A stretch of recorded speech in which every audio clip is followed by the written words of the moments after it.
Thanks very much for staying with us. Time now for Eye on Africa with me, Georgia Calvin-Smith. Tonight, South Africa's president signs a party funding bill into law, but opposition parties say that the changes are unconstitutional. Some even plan on mounting a legal challenge to the legislation. We hear from our correspondent in the country.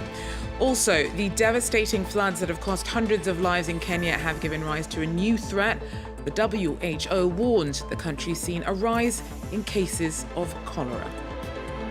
And as the devastating conflict in Sudan drags on, grassroots aid organisations working on the ground to get food and medical care to those who need it most amidst the chaos call for a mindset shift in the global humanitarian system. But first, ahead of the May 29th election, South Africa's President Cyril Ramaphosa has signed off on a new law bringing in big changes to the rules about political funding. Opposition parties were against the bill, saying that it makes the system more opaque. But Cyril Ramaphosa says that it's in fact opening up the political space and levelling the playing field as it allows independent candidates to, once elected, access the multi-party democracy fund. Our Anne Wenzel breaks it all down for us. President Cyril Ramaphosa has effectively amended the Political Party Funding Act to allow independent candidates to access the Multi-Party Democracy Fund once elected. This is the first time that independent candidates are contesting the South African national elections. But many parties have been calling the bill unconstitutional, as it essentially means that parties no longer have to report or keep records on how much funding they've received, which some fear means that limits are very unlikely to be followed. Critics fear this loss of transparency is the opposite of what South Africa's historically corruption-prone political landscape needs. Campaigns are expensive. A national campaign for the governing ANC or its rival, the DA, could easily run to around €3 million. And stakes are being ramped up ever higher ahead of the election on the 29th. The ANC has been the last party to release its campaign posters or T-shirts, doing so just about a week ago, pretty late in the game. Many have even voiced concern about the financial health of the ruling party. But the ANC says the delay in getting their campaign promo material out was because they needed more time to cover their national footprint, while also admitting that new legislation has made it much harder to raise funds. Yes, there was a delay with the posters because of the size of the ANC branches. We're the only organization in South Africa with wall-to-wall presence everywhere.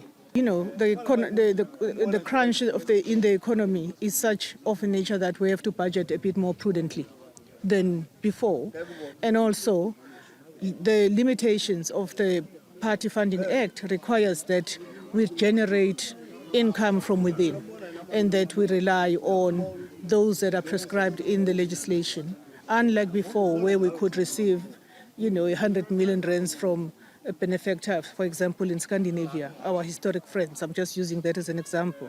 While the new act gives the president the power to set a new limit and threshold, he can only do so if instructed by Parliament. Anne Wenzel there for us.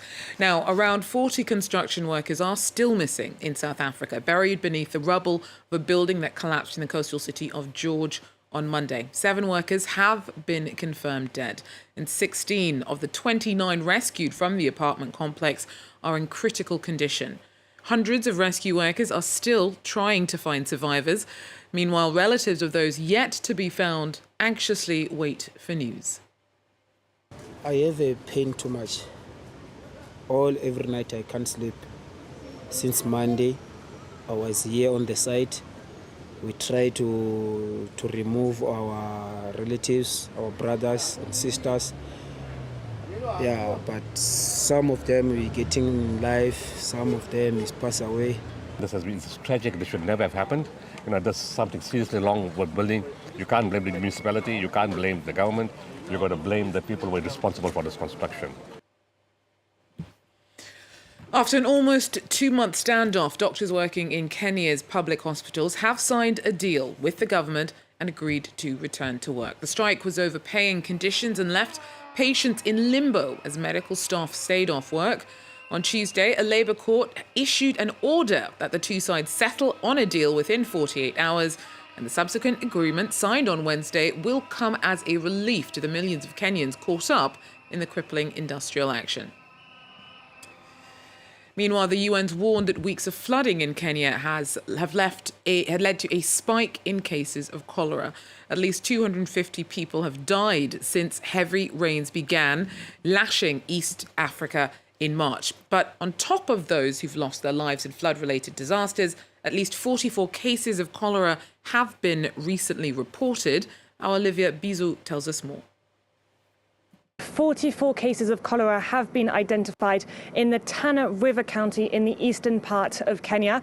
That's where the worst effects of climate change have been taking place, the worst effects of this heavy rain that has been battering Kenya since the beginning of March.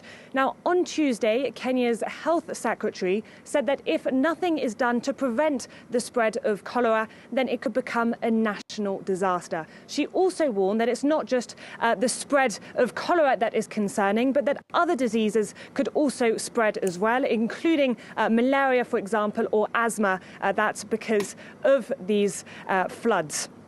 And now the worst, the areas, in Kenya that are being the worst affected and they're at the highest risk of cholera is in informal settlements across the country's urban areas. Earlier this week, I was in Nairobi's informal settlement of Kibera, and a lot of people that I spoke to there talked to me about their fears of diseases like cholera spreading.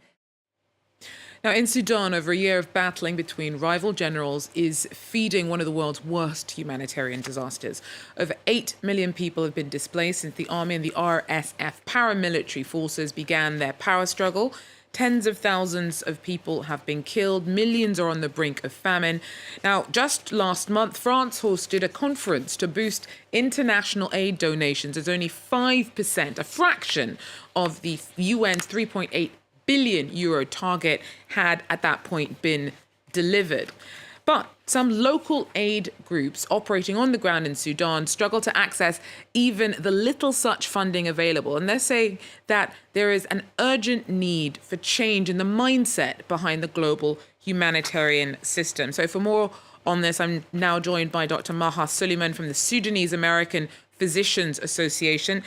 Maha, thanks so much for making the time to speak to me. Now, first of all, what are some of these limitations of this global top-down approach to humanitarian support that you think is particularly problematic? And what do you want to see change with regards to that?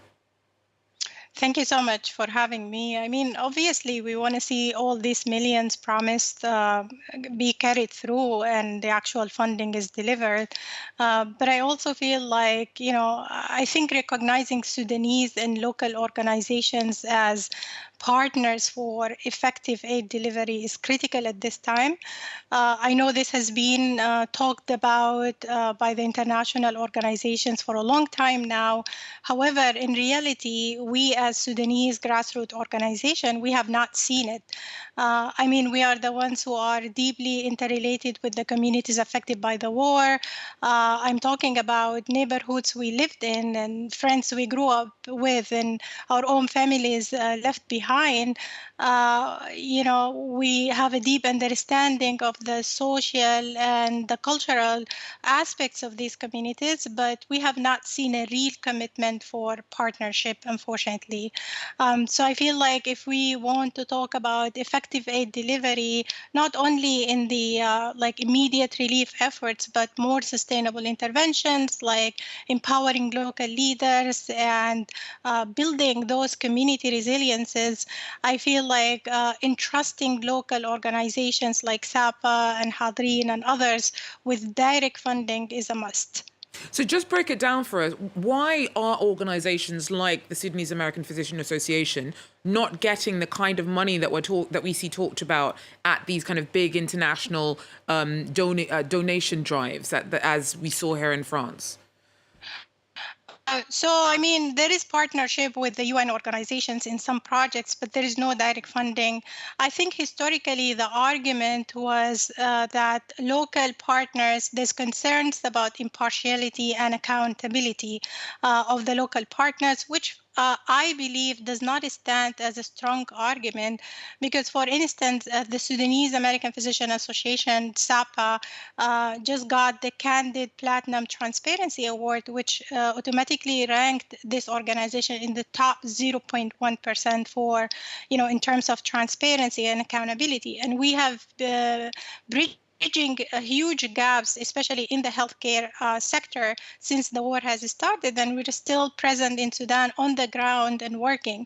Hadrin, for example, is an organization that provides food assistance to a lot of the displaced populations, and they have consistently showed their value and that they can do this. However, the trust is not there for us to provide, to receive direct funding, unfortunately. And do you think that you have actually made enough of an impact that makes you feel happy with the role that you're doing within the strictures of the current setup? Absolutely. I feel like I can speak for SAPA. SAPA has naturally worked in the healthcare field where 80% of the healthcare facilities were out of service since the start of the war in in April 2023. So there's a tremendous work through extensive network and personnel on the ground to bridge the gap and continue healthcare services, especially to women and children. I mean, the gap is unfortunately still huge, but we are the main healthcare providers in 4 large states at this time. And our priority is to expand to other states and maybe, kind of restore more of the specialized services. We managed to do that through the challenges and the very fluid, dangerous situation through direct funding of healthcare facilities and healthcare workers. So SAPA has supported like 25 healthcare facilities since the beginning of the war. And in addition to other things like mobile clinics in the IDP camps and supplies and food and nutrition service. Actually, in Eastern Chad, SAPA is the only Sudanese organization that is providing food assistance at this time. So I think we proven our value through all the interventions that we have been doing, and we partnered with the UNICEF and other UN organizations, because we gained some of that trust by the work and the accountability we have shown so far. Thank you so much, Malha Suleiman there from the Sudanese American Physician Association, working with grassroots organizations in Sudan to try and get help and medical care to those caught up with the fallout from the year-long war. Well, that is, though, all we have time for Eye on Africa. Thanks very much for joining us. Do stay with us. More news from around the world coming up. Join us again if you can. Take care.